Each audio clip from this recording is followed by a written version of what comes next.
पंढरपूर पुण्यातले पर्यटक तर अडकले आहेतच, मात्र बुलढाण्यातील 5 पर्यटक पेहलगाममध्ये अडकल्याची माहिती मिळतेय।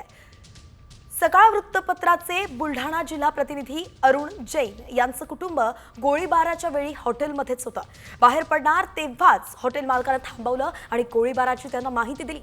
या 5 जणांपैकी 3 पुरुष आहेत तर 2 महिला आहेत आणि आता हे कुटुंब सुखरूप असल्याची माहिती आहे, मात्र ते पेहलगाममध्ये सध्या अडकलेत।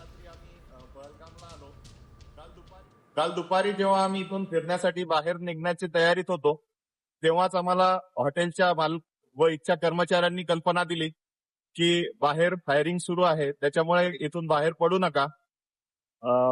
त्यानंतर आम्ही टीव्हीवर व इतर ठिकाणी बातम्या बघितल्या, प्रकरणाची गंभीरता कळाली। त्याच्यामुळे आता इथे फिरण्याचा किंवा थांबण्याचा आमचा उत्साह मावळलेला आहे। आम्हाला त्वरित इथून बाहेर निघायचं आहे। तरी शासनाला विनंती आहे की आमची इथून बाहेर निघण्याची व्यवस्था करावी ही विनंती। आम्ही स्थानिक वाहनाने श्रीनगरला पोहोचत आहोत।